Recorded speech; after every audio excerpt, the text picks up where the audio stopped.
Très heureux de vous retrouver pour ce nouvel épisode du podcast Cachemire. 14 février 2025, la Saint-Valentin. Joyeux Saint-Valentin à tout le monde et profitez-en. Une date, un souper. Mais c'est quand même pas juste la Saint-Valentin. Là. Je veux dire, ça peut être la Saint-Valentin à l'année. Là. Il n'y a pas juste une fois par année. Voilà, donc oui, l'économie, ça va bien. J'ai regardé les marchés boursiers cette semaine. Quand même, on a eu du positif. Et là, ben, le mois de février, habituellement, c'est un mois qui est difficile, qui n'est pas facile pour les marchés boursiers. On a janvier, puis souvent, quand on regardait les statistiques pour février, ben, c'est souvent négatif plus que positif. Alors, espérons que les prochaines semaines seront bonnes. Mais là, à mi-février, comme ça, bon, on a quand même des marchés en hausse depuis le début de l'année. Il y a des belles surprises.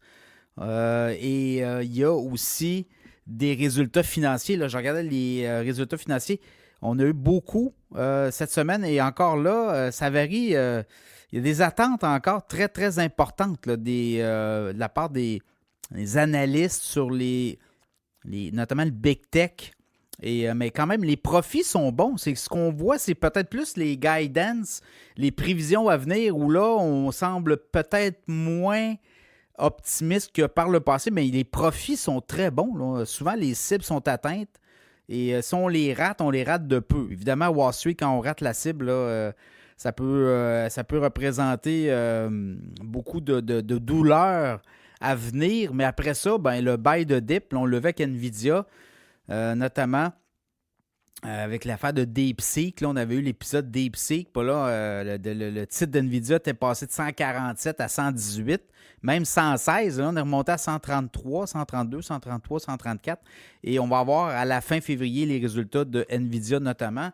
Mais pour vous dire que les marchés boursiers, là, on est sur les dents, les analystes, et ça ne prend pas grand-chose pour que ça vire d'un bord puis de l'autre, mais quand même, on est dans le positif depuis le début de l'année et on s'attend à une année positive. Mais là, je regardais, c'est Wells Fargo, les analystes qui disaient « Attendez-vous pas à du 23 % cette année. Là. Si on fait du 7, du 10, du 12, on va être chanceux, on va être avec tout ce qu'il y a, les tarifs. Il va arriver toutes sortes de nouvelles aussi économiques. Mais quand même, je voulais souligner le bon début d'année à la bourse. Et c'est quand même une troisième année. Là. On avait eu 26 % de rendement en 2023-2024. Le S&P 500, 23 % de rendement en 2024. Et là, je ne m'attends pas à 25 % de rendement, là, mais quand même, je regarde depuis le début de l'année 2 2,5 3 % sur un mois. C'est quand même bon. Donc voilà, les gens qui veulent s'abonner à l'infolette financière Cachemire, allez-y. Les tarifs vont monter. Donc, ceux qui sont déjà abonnés, quand il y a le renouvellement automatique, il n'y a pas de problème. Mais pour ceux qui veulent s'abonner, faites-le là parce que les tarifs vont monter. Le 1er mars, je vais monter mes tarifs. Je suis comme Donald Trump. Moi, je monte mes tarifs.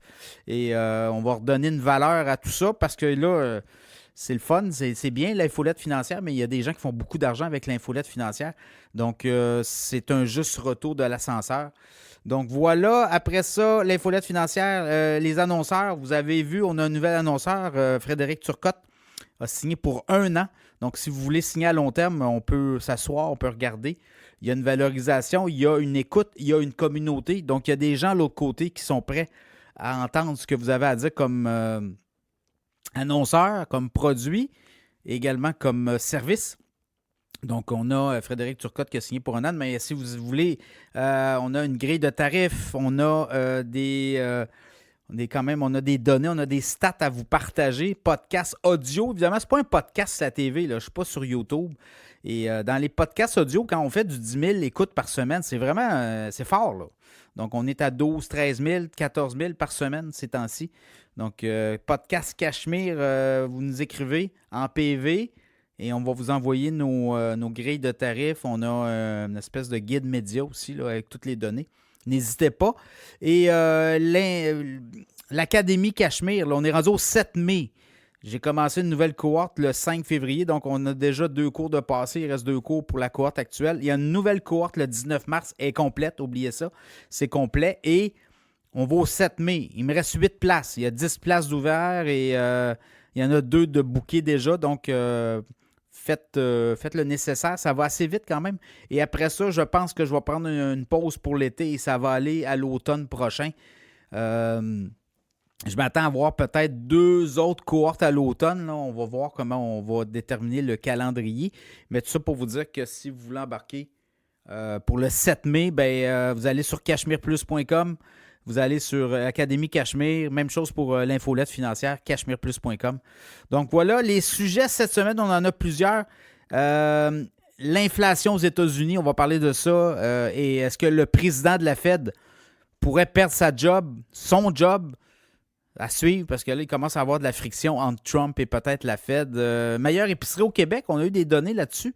Quelle est la meilleure épicerie au Québec? On va en parler.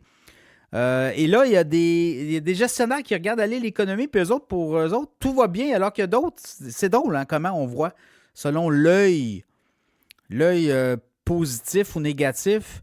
Donc, j'ai mis 2 segments. Là. J'ai un segment d'un homme positif, c'est Ed Yardeni. C'est un grand gestionnaire aux États-Unis qui, lui, il voit aucune récession à l'horizon d'ici 2030. Tout va bien, Madame la Marquise. Et à l'opposé, Robert Kiyosaki, là, Père riche, Père pauvre, l'auteur du livre, lui, il voit un crash boursier à l'horizon. Fait qu'on va parler de ça. Également, les cryptos. Le Bitcoin pourrait rebondir. Là, on dit que les États américains auraient pour 23 milliards d'achats en dollars de Bitcoin. Ça représente, je pense, 272 000 Bitcoins. Les États veulent se faire des réserves stratégiques. Il y a des compagnies qui commencent à en acheter aussi.